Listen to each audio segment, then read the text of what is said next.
This is Beyond the Bell Tower, where an elite group of North Carolina State University students give us a behind-the-scenes look at their steps to success and show us how they attain even their lofty goals. These students, who are in the top 10% of the country, are active in Student Support Services at NC State, a nationally recognized program designed to provide support for low-income, first-generation college students. Nationally, this population has an 11% graduation rate within 6 years. The Student Support Services students surpass that rate each year and go on to become doctors, dentists, accountants, and engineers. They work at Google, Apple, and the NCAA. They have earned PhDs in Ivy League colleges. These students go well beyond the bell tower to reach this level of success.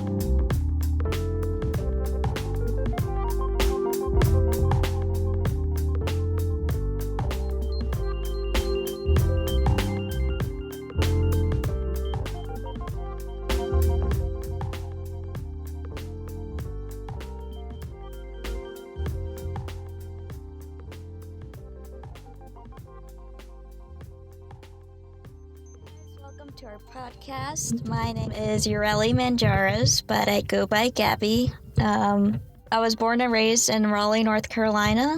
My parents came here from Mexico about 25 years ago. I'm actually a first-generation college student.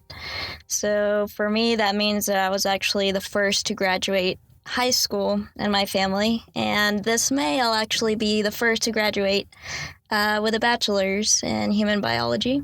After graduating, I plan on working as a nurse's aide for a year or two, just to get more clinical experience working with patients. And then I plan on applying to PA school. I currently work right now with children, so I'm either interested in pediatrics or family medicine.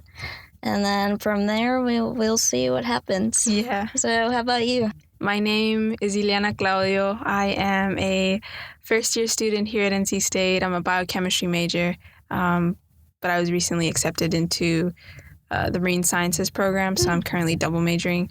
That's great. And I come from Robeson County, North Carolina, which is about an hour and a half south of here. My dad is from Puerto Rico, and my mom is from Mexico, and I'm also first-generation student. That's awesome. Currently struggling through it, So are you a freshman, sophomore? I am a freshman. That's awesome. Yeah. So what high school did you go to? I went to Robeson Early College Robinson High School. I don't think I've ever heard of that. Yeah, it's in Lumberton, North Carolina, which is, if you've ever heard of Fayetteville. Fayetteville, Fayetteville is down south somewhere. Yeah. Oh, okay. Like in between Fayetteville and south of the border. Yeah. Yeah, I don't travel too much down there. I travel more like near the Asheboro area. Oh, yeah. Sort of. Yeah. Actually, I've never been to the mountains, actually. Yeah, no. But it seems cool, though. Yeah, it does seem. All right, so the reason why I wanted to make this TRIO podcast was because I actually received a TRIO Chancellor's Scholarship to fund my study abroad when I went to Belize last summer. So one of the requirements is to either do like tabling, presentations to at least like 3 underrepresented groups. So what I did for my first 2, I did some tabling at the study abroad fair with a couple of students in my group who I went to in Belize. And then the second one, I did some tabling at Tally. So for the third one, we were required to do a presentation, but I felt that, just going into like a random classroom or one of my classrooms and just doing like a quick 5-minute presentation wasn't going to really give a good representation. Yeah, a good representation of my experience and, my experience not only as a NC State student, but also as a first-generation college student, a TRIO student, pre-med, pre-PA. So I just wanted to incorporate all of those elements into a podcast so that students in TRIO who are in the TRIO program are able to listen to the podcast in the future, and they're able to listen to someone who they can actually relate to, rather than just, going into a classroom and I speak for 5 minutes and then, the students will probably forget about the presentation. So that's why I wanted to make this podcast, just to talk about my experience studying abroad, as well as, different pretty much like little tips and advice that I want to give for future students, regardless of their programs or if they're interested in this program. And, just talk about stuff like that. Yeah, that sounds good. Mm-hmm. So can you tell me a little bit about what it was that you did? When did you go? Why did you go? Mm-hmm. What did you go for? So there's actually two types of study abroad programs. There's a faculty-led program, which is when a faculty member of NC State leads a group abroad, and you actually get credits for your NC State courses. So that's actually the program I did, which is the Belize program. And I went with Dr. Overman. She's actually a professor at Campbell University. And after completing the summer course, I actually got 6 credits for my biology major. So the biology major electives. Mm-hmm. So that actually worked out really great. And then the second type of program is a semester program, which is a little longer, I think. And so pretty much it's when a student goes to a different university around the world or within the country, and you stay there for the whole semester, and the courses that you take there will transfer into your degree. So here's some tips about finding a program. You can check out your program based on your major. That's actually what I did. I was in human biology, so I looked at any pre-med or pre-health study abroad programs. I also looked at the low-cost programs because a lot of them can get very expensive. Actually, the one I went to was actually considered one of the low-cost at $3,000 or so dollars. Check out if they fulfill any GEPs or any credits. That's what I really liked about my program because it actually fulfilled 6 credits out of my elective. So that's pretty much, taking 2 classes in one 5-week course. Yeah. And then you could also just do a general search, look around, see if you're interested in any countries.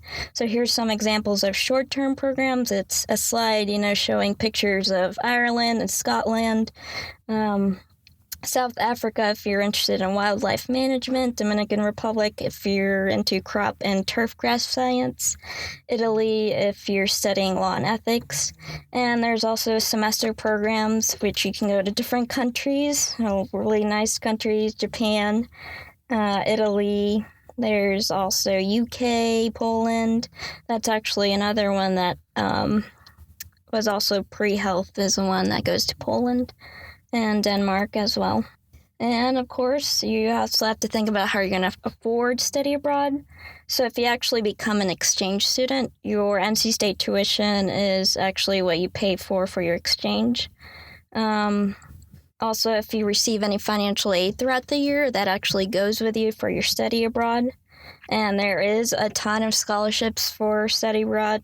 I would recommend to apply early because I believe it's in November when the scholarships are mostly available. They're actually like in rolling in basis. Mm-hmm. And pretty much when you are starting your application, you want to fill out an interest form. You want to talk to your advisor to see how study abroad works with your major plan. I think that's what they call it, the semester plan you do with your advisor to see if that's going to affect anything, if you're going to have to take more courses later on, or what courses you need to take before doing the program. I know for my program, you had to do anatomy and physiology before going to Belize. And if you're also interested, I would definitely recommend a study abroad session, whether that's going to the study abroad fair in the fall or just other sessions. So can you tell me a little bit about more specifically what you did when you went and when you went? Mm-hmm. Things like that. So I guess I'll start at the beginning. So I actually planned on going the summer after my sophomore year, but I actually had some, personal things going on. I didn't really have the money to actually go. I didn't apply early enough, so I actually didn't get any scholarships. And then it was fast forward to junior year. The fall of my junior year is when I started to apply, just because I saw that you're more likely to get scholarships if you apply earlier, even though the deadline was in February. So I applied. The application process is pretty much, essays where you write about your previous experience, say if you're interested in the healthcare one or the Belize one. So mine, I would write about my healthcare experience, like working as a nurse aide. Also, like any other things, such as like what languages you speak. They really liked if you spoke Spanish, because obviously you're going to Belize. Even though like English is the primary language. English is a primary language of Belize. Actually, most of the patients you actually work with speak Spanish. Oh, wow. Just because there are schools, and all the schools actually, they teach the children English, but, most of the ones that don't go to school don't learn English, so they end up learning only Spanish. Yeah. So they really liked if you knew Spanish. And there's a lot of other questions that they ask, just relating to why do you want to go to Belize? Why do you want to go on this medical mission trip? Let's see. So after the application, you just have to start preparing for pretty much everything for the trip. Even though I wasn't accepted, I think I was accepted a month after I applied. I think it took a few weeks for them to review my application, but I did start early, getting my vaccinations, visa, because I've never traveled before, so I don't know how to get a passport. I was like, do you really go to a post office to get one? Yeah. So I had to figure that one out, but thankfully there's a great place here at NC State where you can they help you out to do your passports and, take your pictures too. Yeah. So it was awesome. And that helped a lot. So back to the visa and the passports, vaccinations, you have to get, I think there is a clinic here at State. That's where I got most of my vaccines, because when you go to Belize, especially in the summer, you got to be careful with malaria, Zika. Yeah. Especially if you plan on getting pregnant. I definitely don't recommend going abroad into areas where there might be like epidemics, like with Zika or any other, I guess, mosquito-borne illnesses. Yeah. Let's see. There's a ton of other vaccines. I can't remember them right now. Yeah. They also give you like a little med kit thing where it gives you like generic like Pepto-Bismol, Advil, all sorts of things, like traveler's diarrhea stuff that I know my professor, Dr. Overman, the faculty, the one who actually ran our program, she mentioned that a lot, because when you go to a different country, it's like, you're just not used to the food. Yeah, you're not used to, Yeah. But I mean, I guess as a Hispanic, I was pretty used to it, because a lot of it was like tortillas and rice and chicken and beans. Like everyone else was like, "What? We're having this again?" And I'm like, "Oh, we did talk about this. This is good." Yeah. So this is what I have back home. I was like, I feel like I'm at home. So my tummy didn't have such a problem with that, but I know others in my groups who weren't used to that diet. They definitely needed that medicine. So I think the med kit was great. So let's see. So I guess those are the things that they usually recommend to get first: your passport, definitely, and your vaccinations before you actually start the class. And the class starts in summer session 1. What's great about it is that it's actually, the classes are in the evening. So say, for example, you work throughout the day. It actually works very well with your schedule, since, you can take the classes in the evening. So I could work as a nurse's aide throughout the day, and then I'd come to State and then take my classes there. So the classes ran a few, I would say 4 days a week in the evenings. It's sort of like a flipped sort of class where it's not like where the teacher, she has like a PowerPoint and she tells you, oh, these are all the different illnesses and, different things we have to learn. It's more like we get into groups of students and then we get into little groups of 4 or 5, and then we pick a topic that we're interested in. So there's many topics such as like neonatal disorders, mosquito-borne illnesses, mental health, like maternal health as well, just very general disorders. You would pick a topic, and then you would actually create a presentation, and you would pretty much teach the class. It's obviously, since it's global health perspectives, that's the name of the class, GPH.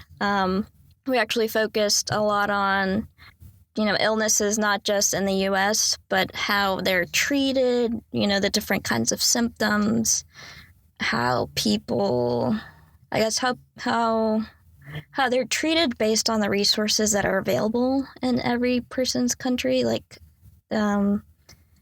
obviously in countries that are under-resourced, you're not going to get the same exact treatments as you would, say, in the U.S. Yeah. So we really focused on that, just thinking that, trying to get away from the American mindset that, everything is curable. It's more like looking at trying to get into the perspective of being in someone else's shoes in a different country and to see how their culture, their people have to deal with different diseases and how they, I guess how they cope, the different ways they have treatments and, just getting used to the idea that they don't have all the resources available all the time. So that was a main topic in our class. So after 5 weeks or so, that's when we started actually preparing to go for the trip. And that's actually when we would buy our plane tickets. So I definitely recommend getting your tickets with a teacher, just so that you're traveling with a teacher and, other students. Because I know for our group, I think a few of us, had different tickets, and they went through like a completely different state. They went all the way to like Texas and then flew to Belize, whereas mine went through North Carolina, Miami, and then Belize. So there was like a few hour delays, and we would have to wait at the airport for a lot of hours. So definitely try to get the ticket with your teacher or with another group of students. I know there's like for every program, there's like an itinerary that says you're going to need so and so much for food, so and so much for travel expenses, and also the application fee, which is non-refundable. You have to pay for that when you actually are applying. Mm-hmm. You mean applying to study abroad? Yeah. Okay. Yeah, so there's an application fee to apply for study abroad. So just to do the actual application. Okay. Does it vary, or is it usually kind of a set price? Yeah, it's a set price. I think it's either $325 or $395. It's $300 or so dollars. So it couldn't be a little expensive. Yeah, it's a little steep. Yeah. So just to apply. Yeah, I know. So that was a part, like, when I was first applying, I'm like, I don't have money right now. This is why I want to apply to get scholarships. Yeah. But I didn't know that, and I was like, well, I guess I'll have to use that money that I was saving. Yeah. So let's see. So traveling. Oh yeah. So you want to ask if there's any additional expenses. So actually, for us, what I did not know was that.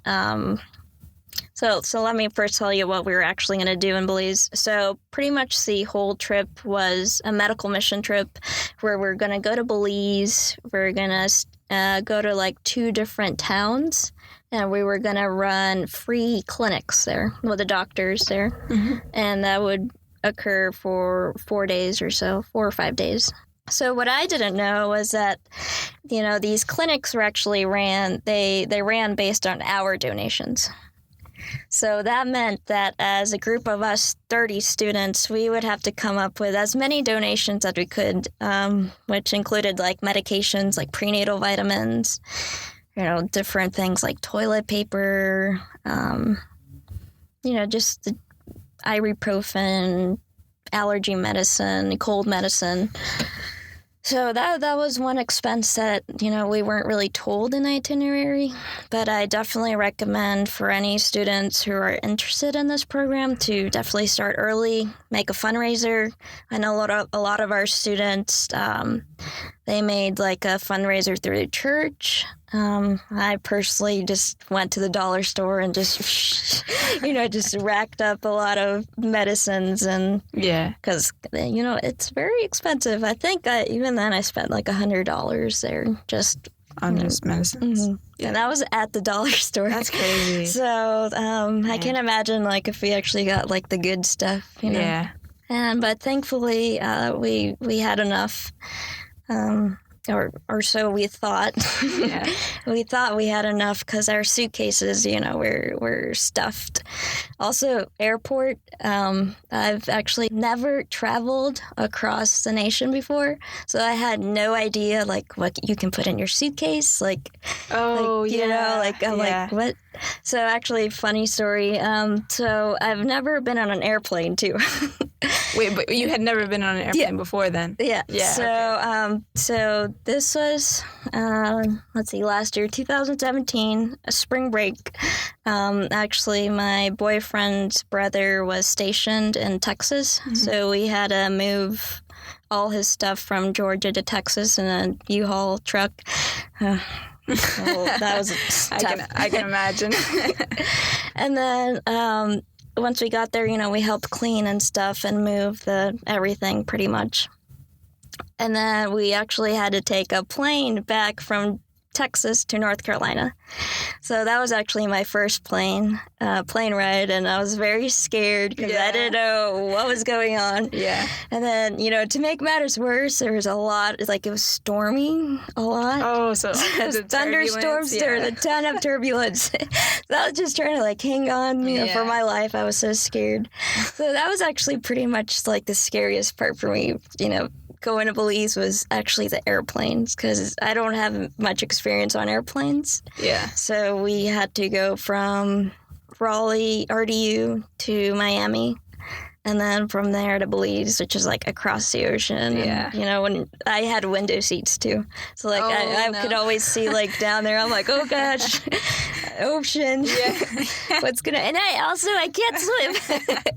That's all of the weird things put together. I can't swim either. Yeah. So I'm like, what's gonna happen if the plane falls from the sky or that? That was my main worry, just the airplane itself. Mm-hmm. And also I didn't know what to pack. Since I don't really travel a lot, I'm but what do you pack? What, there's strict regulations on what, the... certain containers. Yeah, certain ounces and stuff and plastic bags. So I had trouble with that too. Did they take any of your stuff away? No, I don't think they did. Oh, but okay. I made sure to, follow the regulations and stuff. And it's you have to look online before. Mm-hmm. Yeah. Yeah, the RDU website to see what's considered good to bring. Mm-hmm. Let's see. Actually, what I did, I brought 2 suitcases and a backpack too. Mm-hmm. Backpack just so I could, when we're walking around in the towns, just so I can carry my water and stuff. Another small suitcase for, my clothes and all that stuff. And then another huge suitcase that was 3 feet long and 2 feet wide, and that pretty much held all the medications and stuff. So I definitely recommend if you can find a suitcase at Goodwill or something that you don't really care for it, a big one, just stuff it with everything you can. I definitely wish I stuffed mine more with more medications, also bring cute stickers and coloring books for the kids because we have a we actually go to the schools and you have it reminds me of field day, in elementary school. Yeah, so it was it was really fun. So, and little toys too for the kiddos. I definitely wish I would have brought more stuff. But that suitcase was heavy, so I don't think I would have. I can imagine. I don't think I would have been able to bring any more stuff. But I definitely wish I would have brought more. Because at the time, when we're in class and we, all of us brought our donations together. We're like, oh, we have so much stuff. Like, let's pack this here and here. But then once you get there and, you start doing clinics, like we actually started running out of stuff after the first day. Wow. Like we were like probably, I don't know, I would say like 40% through the stuff that we brought. And it was like the first day and we had like 4 more days. So definitely I wish we would have brought a lot more medications. So let's see. So traveling, airports. So wait, you spent how many days at the hospital? At the hospital? Is it a hospital or is it like how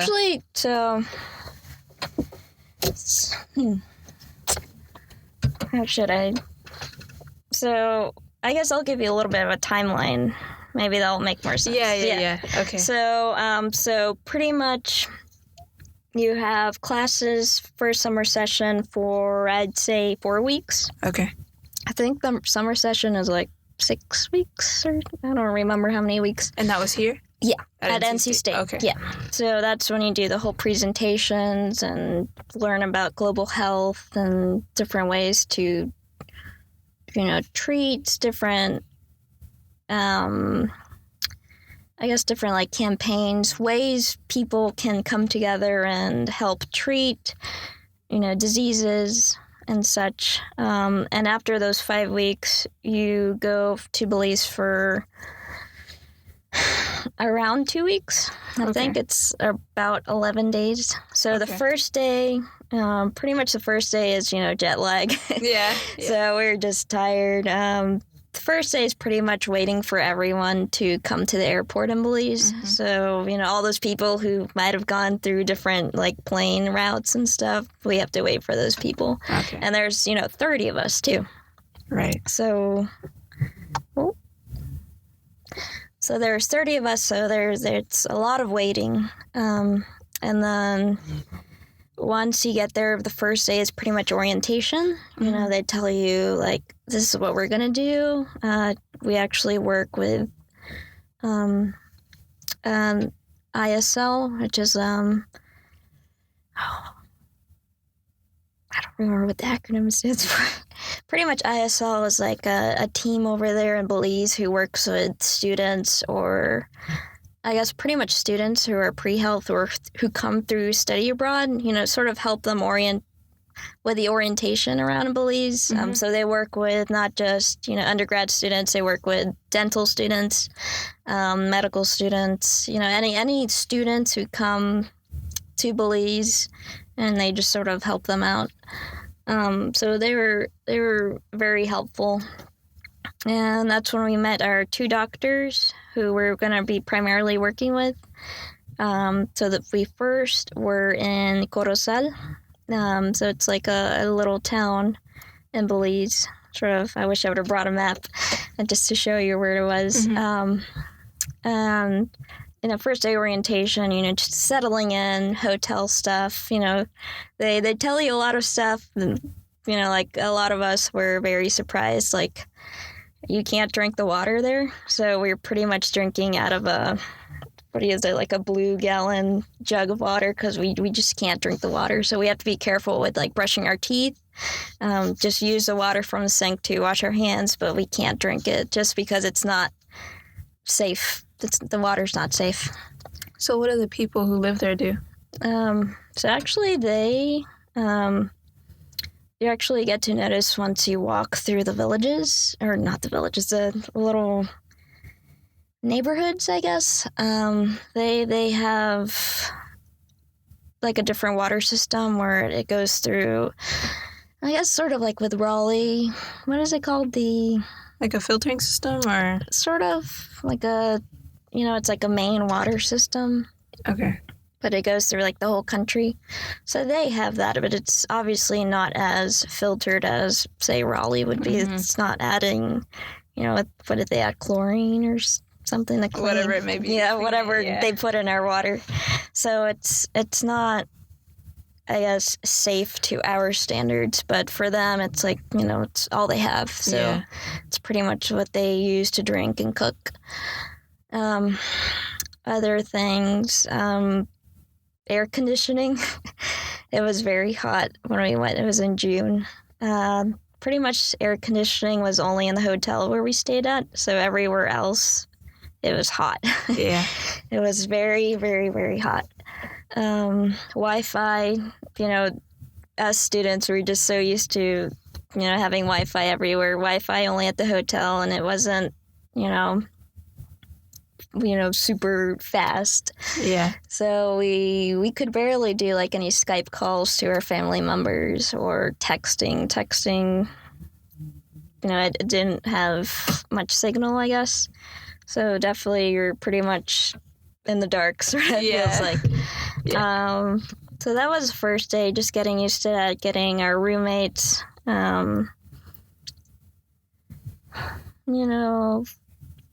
just, also getting a general timeline of what we're going to do. So we were told we were going to, so I think we came on a Sunday. So on Monday, the following day, we would go to the neighborhoods. So it's not like a walk-in clinic. So what we actually had to do was we had to walk throughout the neighborhoods, and we would have to, go to people's houses and be like, in Spanish, because most of them spoke in Spanish, be like, hey, is there anyone sick in the family? We're having a free clinic tomorrow at so-and-so place. And then we would have a form where we would fill out, like, if they had any specific things that they were worried about, like colds, or if they had any known illnesses. So if they knew if they had like diabetes, just little general questions just to help the doctors for the following day to sort of get a general idea of what was going on with them. So, we were put into like groups of 5 or so, and we all went through different streets in the town. And, you started with, you gotta practice your Spanish a lot. Yeah. You gotta be good with your Spanish. And most of the time it was like me, because I can speak fluent Spanish. It was like me, like helping my group mates a lot. Or, they were, I could tell they were a little uncomfortable, and, just helping them out.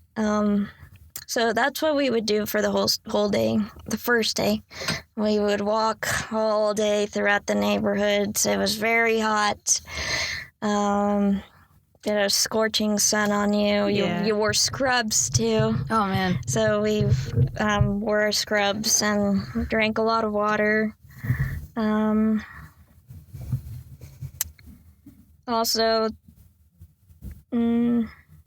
I guess one big thing with Belize or any other country that's, prone to like mosquito-borne illnesses, you have to wear a lot of mosquito spray. Yeah.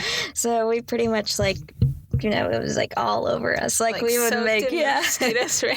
Like we would, like in the mornings when we would, get ready to leave to go walk to the neighborhoods, like it was just like clouds of spray all over us, and we would just like all be all, oily from the spray and stuff.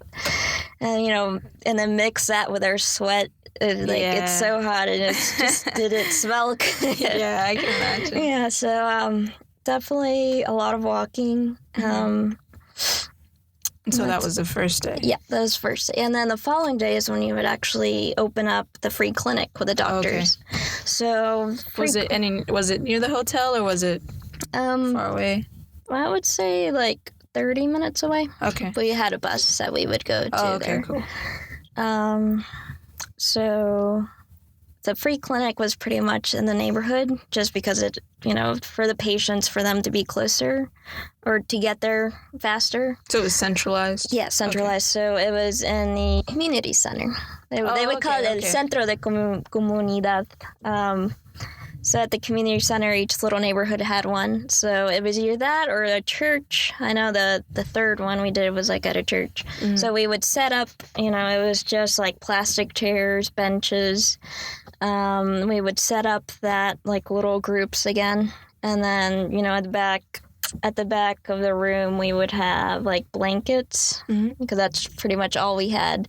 And that's on the other side where the doctors worked, and they would actually, give a physical evaluation of patient, just give them a little privacy. And so, patients would get there really early in the morning. We would have to wake up early.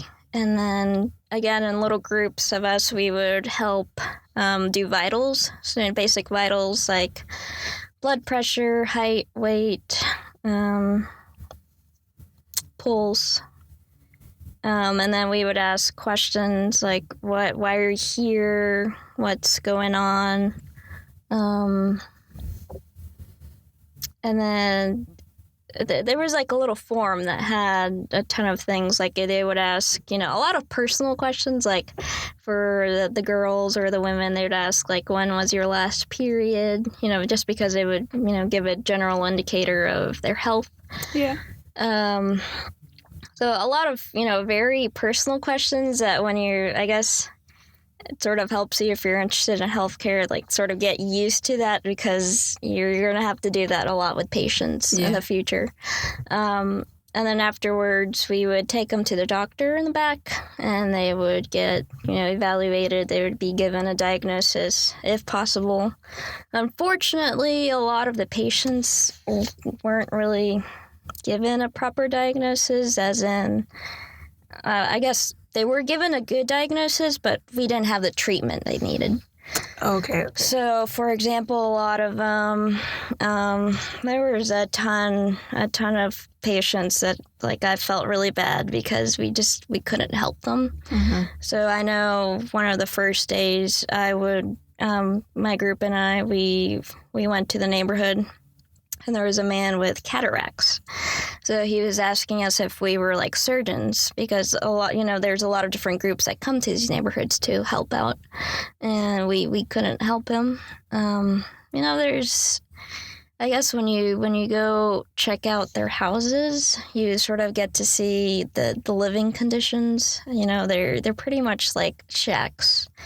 There's not really a door. The bathrooms, there's no proper bathroom. It's pretty much a pit latrine, which is a hole in the ground. That's where they use their bathroom. Like you could definitely tell they weren't living in the best conditions that they could have. You also you'd see a lot of sad stuff too.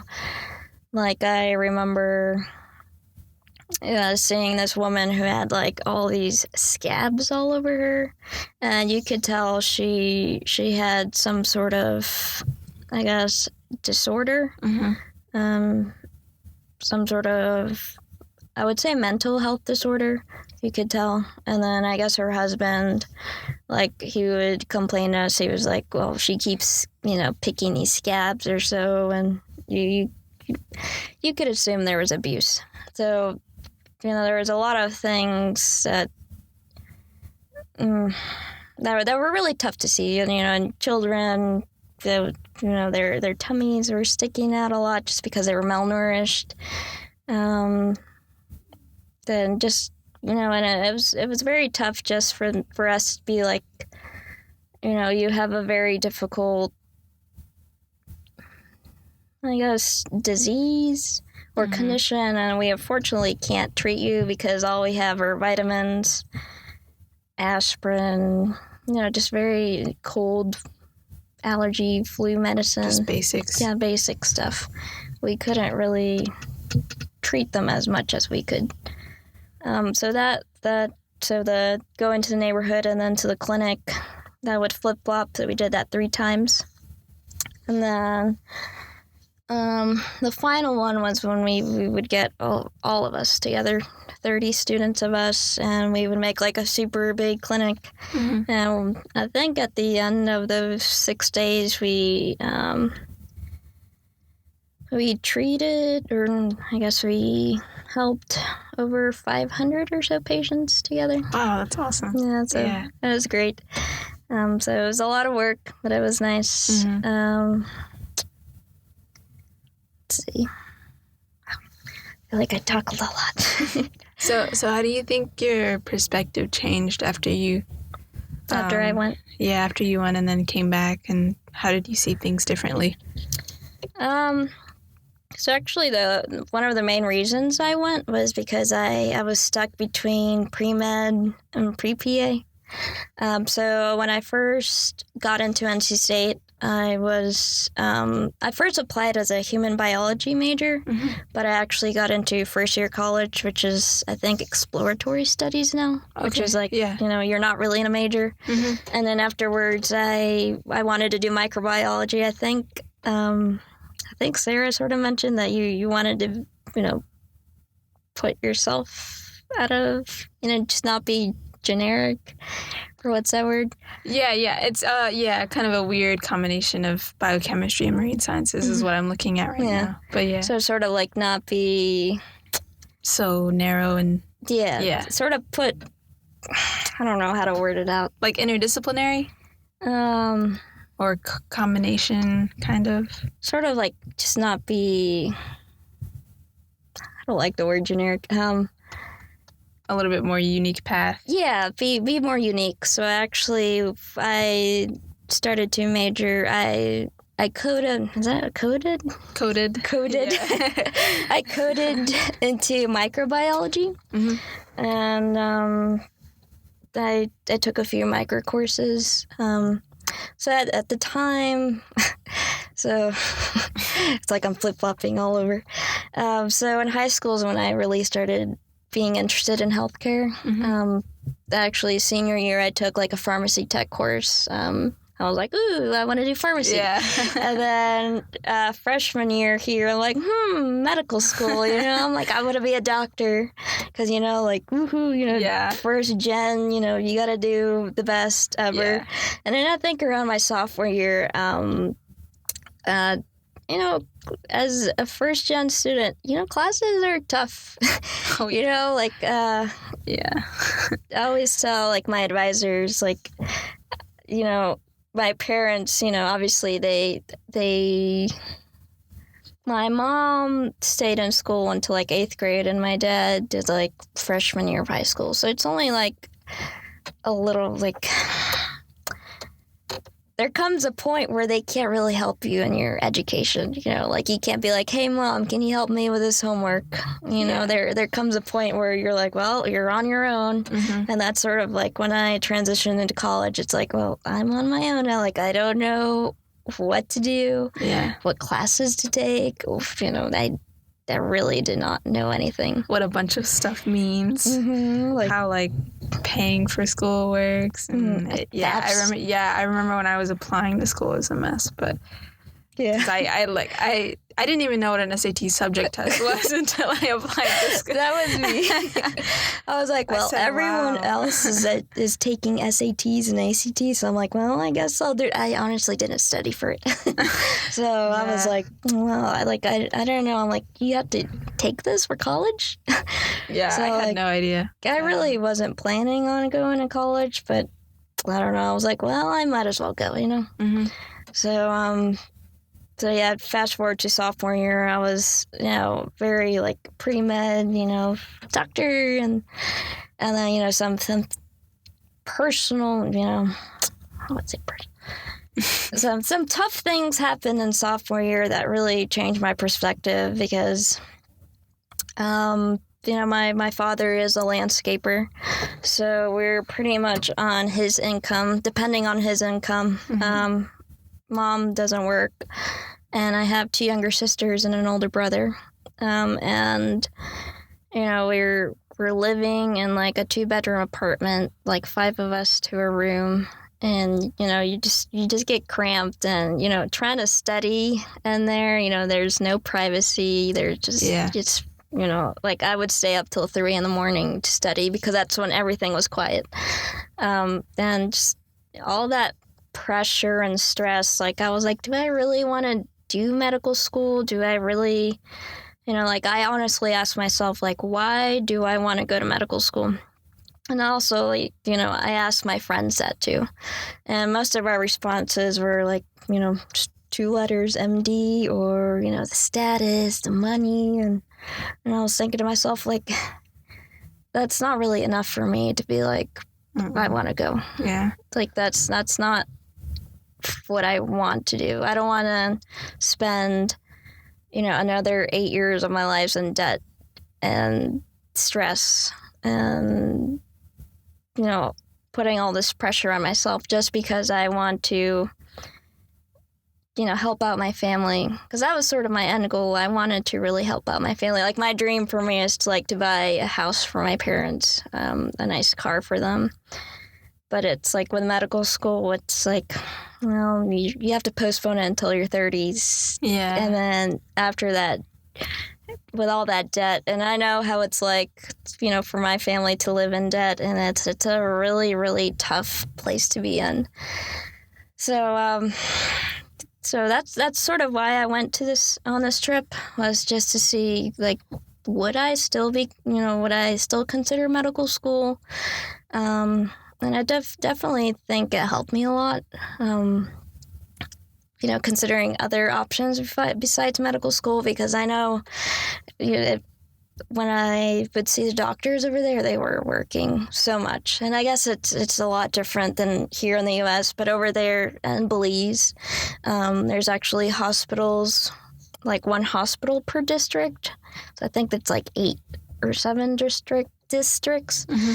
And you only get to see like 50 patients per day. And like we actually did a hospital tour, and it was like all full of people just waiting hours and hours. And the poor doctors, like for each hospital, there was only 5 doctors. And there was like one family doctor, one psychiatric, one pediatric, just different doctors. But imagine, taking care of all those people. That's crazy. It must be tough. Yeah. And that's sort of what I see also in the U.S., although not as much, but it's just this whole, being a doctor, it's like you're pretty much responsible for every patient you see. And that's stressful. I think it's very stressful. And how they describe when you're considering different healthcare professions, like where do you want to be, like sitting in a car? Do you want to be driving the car, or would you be okay as a passenger? And I'm like, well, I'd be okay as a passenger. So, that's when I started considering PA school. Yeah. Just because I like it, because it's more flexible. Plus, it'll give me a few years after school to really think about, do I really like working with people or not? Because I know that was a big thing in our group in Belize. A few of my group students in my group, after that trip, they definitely, a lot of them, they're like, well, I don't know if I want to do PA. I'm thinking of nursing instead. Or even others, they were like, well, I don't know if I want to do medical school anymore. I don't feel like I like people a lot. Yeah. Maybe I'll do a PhD instead. So definitely a lot of people, their perspectives were changed. And I think mine was definitely changed for the better. Mm-hmm. Just, it gave me that affirmation of, PA school will be a good fit for me. Yeah. Yep. Cool. Okay. So, what about... I know you talked a little bit about the money aspect of how you were going to pay for study abroad and things like that. So what's the best way to prepare, would you say, as a freshman, if you were to have prepared as a freshman to go study abroad? As a freshman, I guess as a freshman in pre-health? Or just in general, just anything to start thinking about now. Definitely, if you're working a job, I would say definitely save a lot of money, a lot. Apply for scholarships. I really, really recommend scholarships. If you're in TRIO, that's actually how I got my scholarship to fund my study abroad. The TRIO Chancellor Scholarship pretty much paid for like almost all of it. So that was awesome. And I'm very thankful for, my TRIO advisors for nominating me for that. To be honest, if it wasn't for the scholarship, I probably wouldn't have studied abroad, because I just couldn't be able to afford it. Yeah. I think that's one of the reasons why it's so hard for anyone to study abroad, especially for, students like, me and you, where we're first gen, we might be a little broke. Yeah. It's because, we don't have the money to go. We're not privileged enough to be like, hey, Dad, can you pay this for me?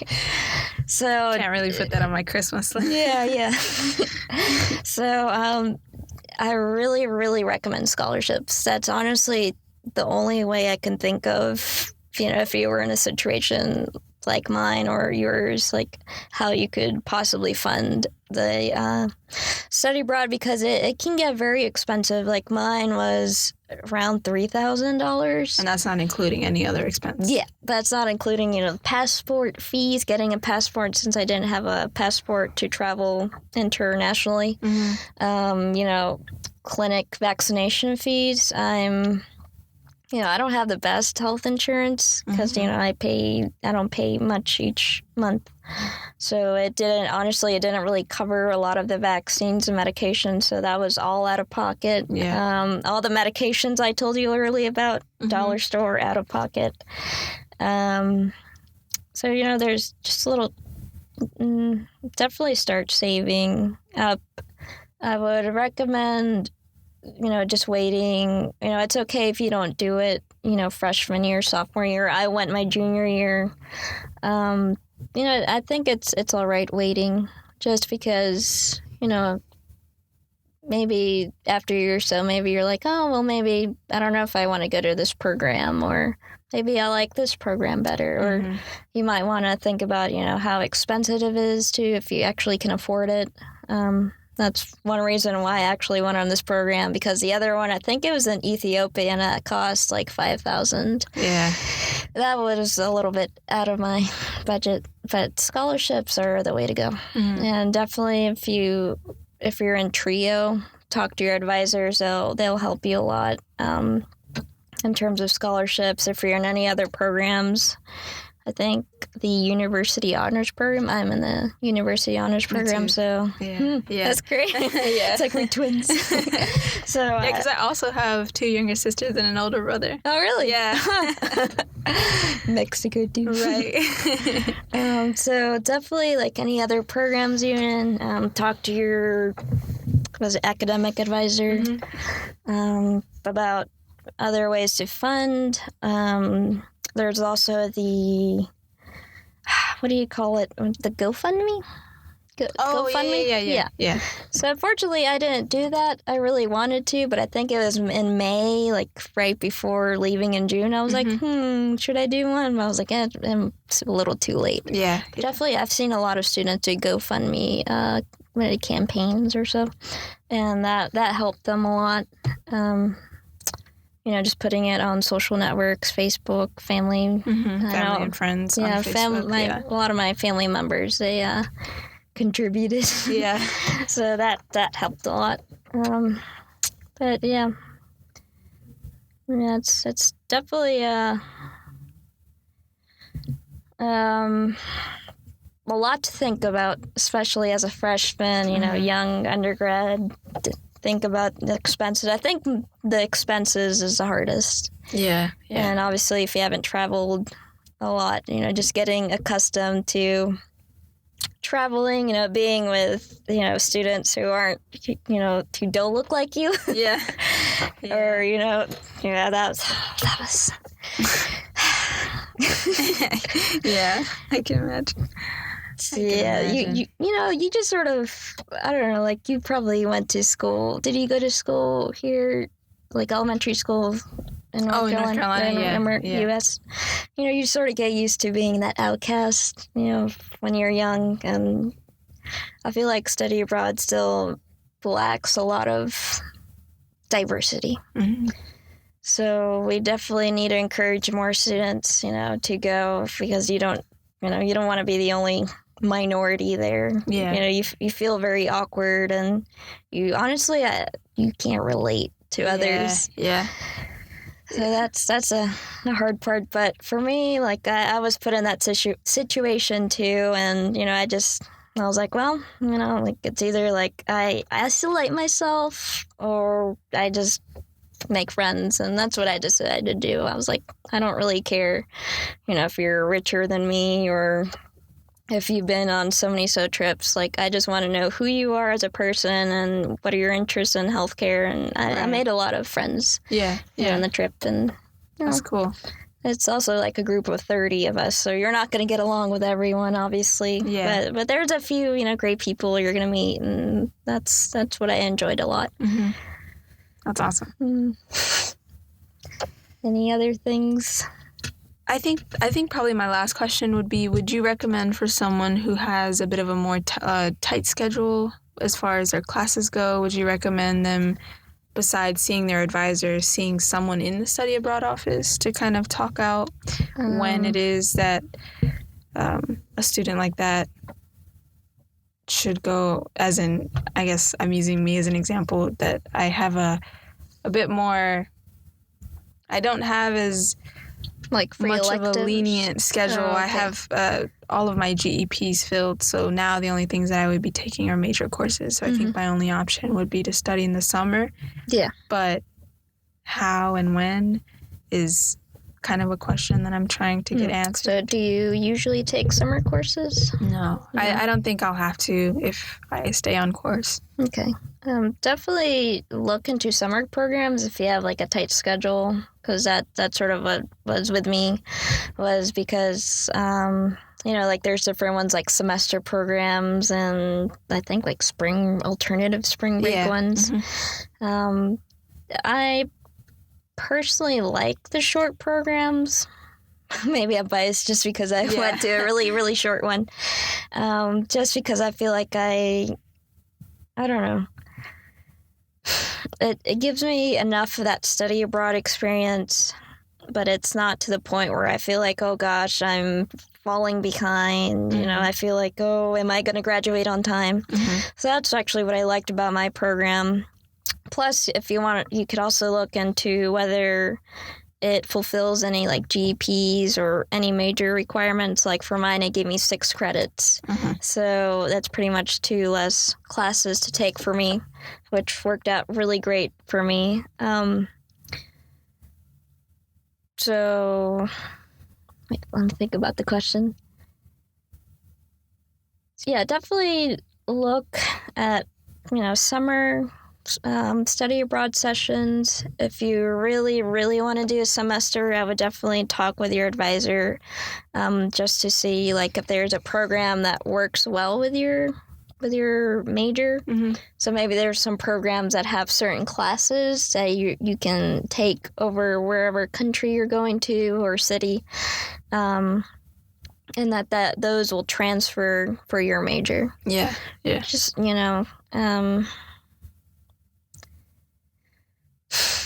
I guess we all have that sort of thing where we're like, we got to graduate in 4 years, but if you honestly want to do study abroad and if it might put you behind a semester, I mean, I think that's all right, unless you have like a very tight schedule. I guess it just depends on what you want to do after graduation. Like, are you just gonna like be working after graduation, or is that too much of a risk to take a semester off to postpone your graduation to study abroad? But I mean, it all just depends on how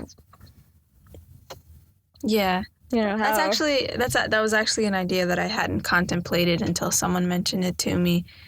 A couple of weeks back, it was another thing dealing with study abroad, and they said, if you can add on a minor at the tail end of your last, full year and just graduate a semester late, then that wouldn't be, the end of the world. Yeah. And I started thinking more about that because I'd also really like to study a language, but I don't have space in my schedule. But that's if I graduate in 4 years. Yeah. So if I were to, So what are your plans after graduating? I would, I guess, well, I was going to originally just straight into post-grad, but that's if a very rigid plan. Mm-hmm. So I guess it wouldn't be the end of the world if, I were to stay another semester, maybe do some language studies. Mm-hmm.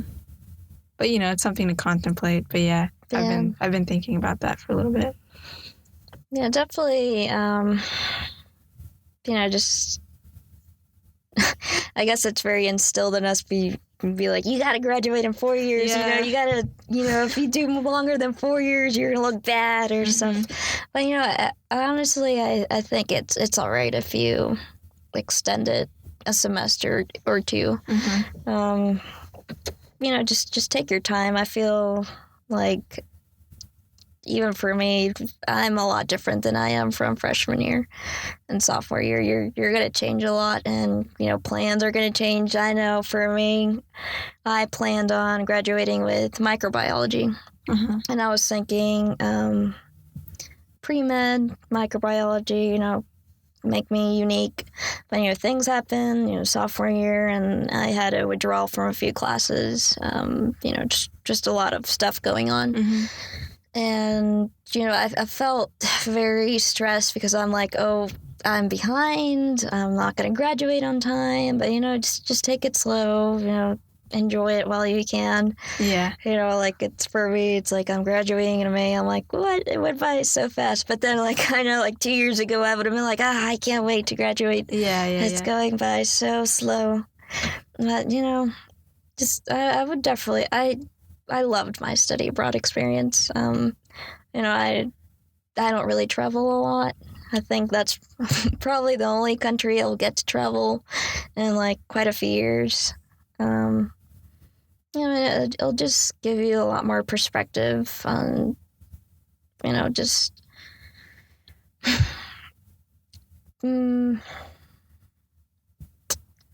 want to word this right.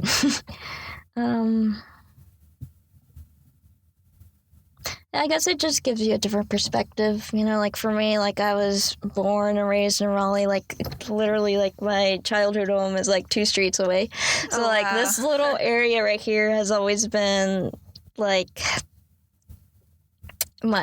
much my whole childhood, my whole life. So to be able to go to a different country by myself, it was a very unique experience, and I felt very accomplished after I did that. Yeah. Getting over a lot of stuff, getting on my first airplane across the country, or, doing a lot of different things. After the clinicals, it's we get a few vacation days in Belize. So we actually went to, we climbed some Mayan ruins. Oh, that was so awesome. Yeah, that's cool. And then we went to Key-Kalker, which is a beautiful island. I guess, the coral reef, it's bright blue waters, and I went not scuba diving. Snorkeling? Snorkeling, yeah. Even though I didn't know how to swim. That was scary too, because the instructor, I was we had the little life vests, but they felt like little balloons, and I'm I don't know how to swim. So thankfully the snorkeling instructor, he was holding my hand. I was oh, I don't know how to swim, but it was very nice to be able to look down and see the sharks and the little manta rays. What are they called? Yeah. And different things, and just going through a boat in a river, and it was super fun. And seeing monkeys, out there, and so I definitely recommend this program a lot if you're interested in healthcare. Going on a medical mission trip. I've always wanted to go ever since I was little, so I'm glad, I was given the opportunity to go. Yeah. So I definitely recommend it. Cool. Well, I think that sums up all of my questions at least. Yeah. I talked a lot. I got my questions answered, so. Okay. Would you be interested in this program in the This future? one in particular, honestly, it sounds really cool. I'm gonna do some looking around though through the website to see what else is, or maybe something of similar fashion. Yeah. Okay. So, thank you. Hopefully I appreciate it. No problem. Cool. All right, and we hope you enjoyed our podcast. Thank you for listening.